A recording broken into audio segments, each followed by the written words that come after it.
Aku kuliah dan kos sendirian di sebuah kota lah pokoknya. Sudah 2 tahun aku kos sendiri. Orang tua dan semua saudaraku berada di kampung. Karena aku memang anak kampung, lahir, tumbuh, dan besar di kampung.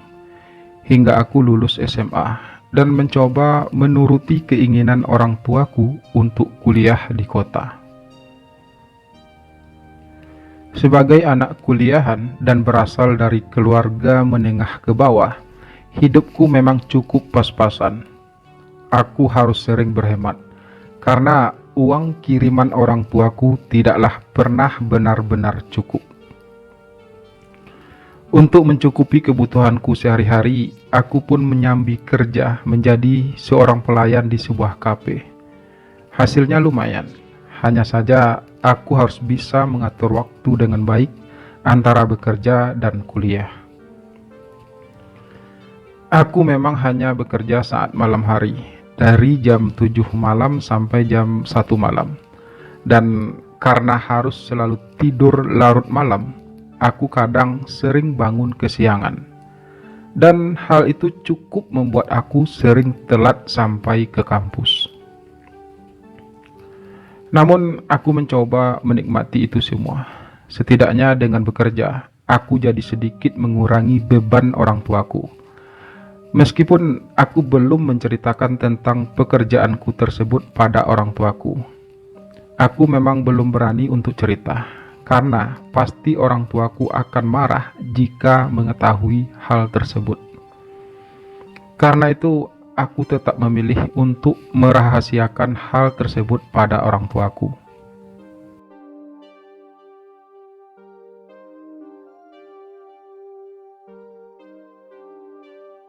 Tak jauh dari tempat kosku itu, ada sebuah tempat pangkas rambut yang memang sudah sejak lama berada di sana.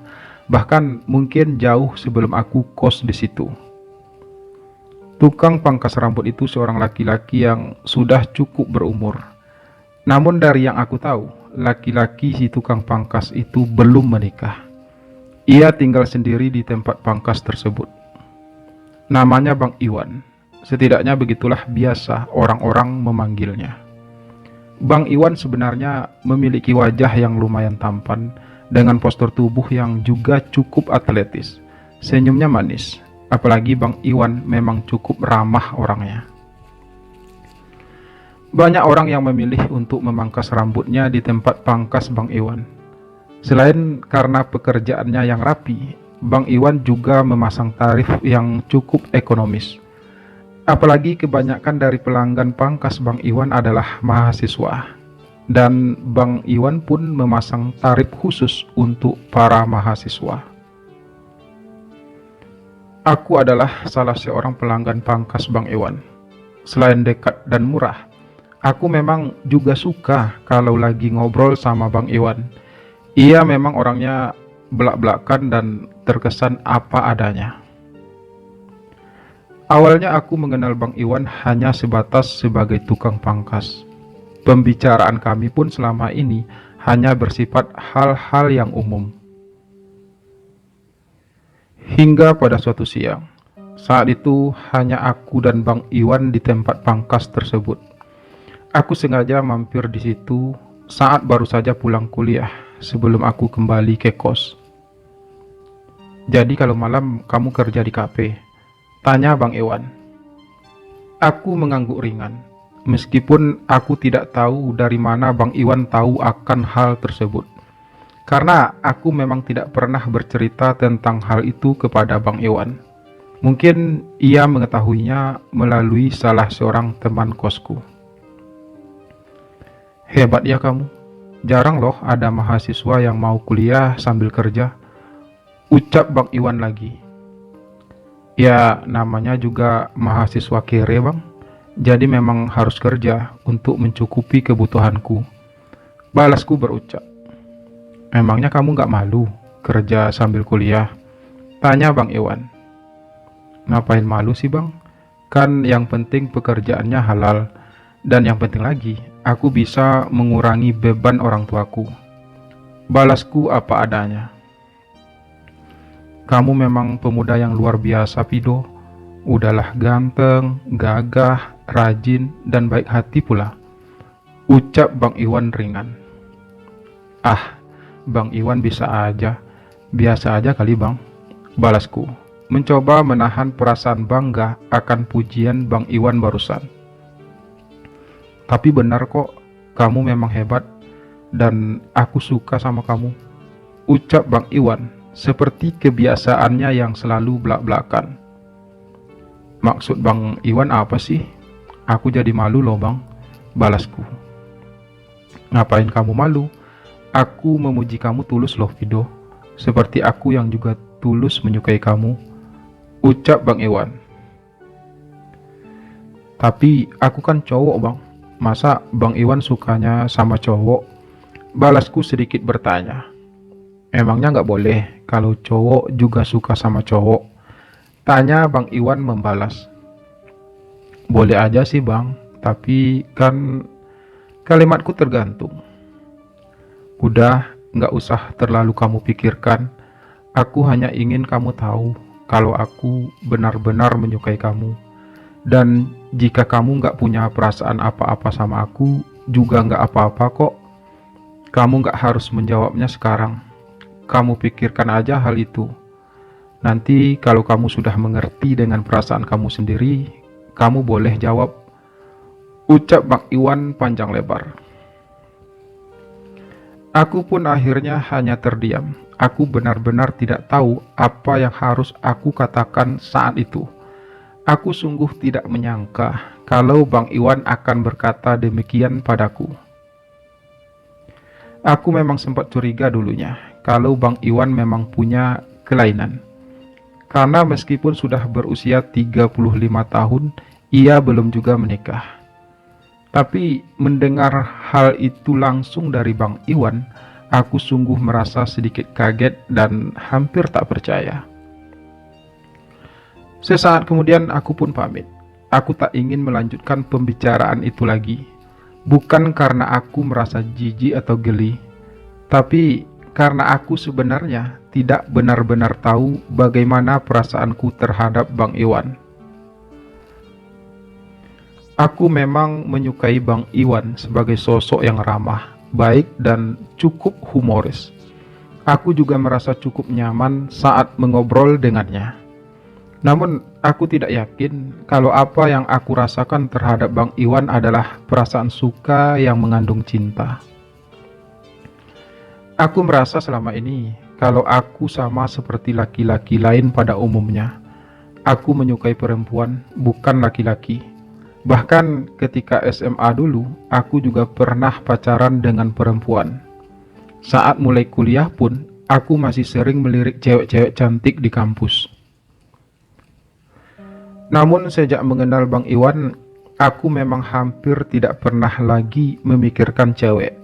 Aku sudah terlanjur merasa nyaman saat bersama Bang Iwan. Bang Iwan selama ini memang cukup baik padaku. Aku sering diberi pangkas gratis oleh Bang Iwan. Bahkan beberapa kali aku juga pernah meminjam uang padanya. Bang Iwan juga pernah memberi aku hadiah berupa jam tangan saat aku ulang tahun. Entah dari mana ia tahu hari ulang tahunku. Segala perlakuan baik dan perhatian Bang Iwan selama ini padaku cukup membuat aku terkesan. Hanya saja aku tidak menyangka sama sekali kalau semua itu Bang Iwan lakukan karena ia merasa tertarik padaku. Kini Bang Iwan sudah jujur padaku tentang perasaannya, dan aku justru menjadi serba salah, bingung. Haruskah aku membalas perasaan Bang Iwan, mengingat ia sangat baik dan penuh perhatian padaku selama ini? Atau haruskah aku menjauhinya?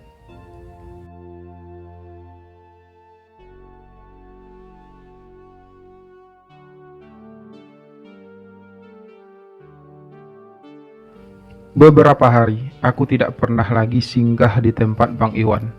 Bukan karena aku membencinya, hanya saja aku belum bisa memberi jawaban yang pasti padanya. Hingga pada suatu malam, saat aku baru saja pulang kerja dari kafe. Seperti biasa, aku pulang sudah lewat jam 1 malam. Saat melewati tempat pangkas Bang Iwan, aku merasa kaget karena melihat Bang Iwan duduk sendirian di depan tempat pangkasnya itu. Melihat aku yang lewat, Bang Iwan tiba-tiba berdiri dan memanggilku pelan. "Ada apa, Bang?" tanyaku saat aku akhirnya berjalan ke tempat Bang Iwan. "Aku sengaja menunggu kamu di sini, Pido. Sudah beberapa hari ini kamu tidak lagi main ke sini. Aku jadi merasa bersalah sama kamu. Aku takut kamu malah jadi membenciku," balas Bang Iwan saat aku sudah duduk di sampingnya. "Aku nggak mungkin membenci Bang Iwan. Bang Iwan selama ini sangat baik padaku.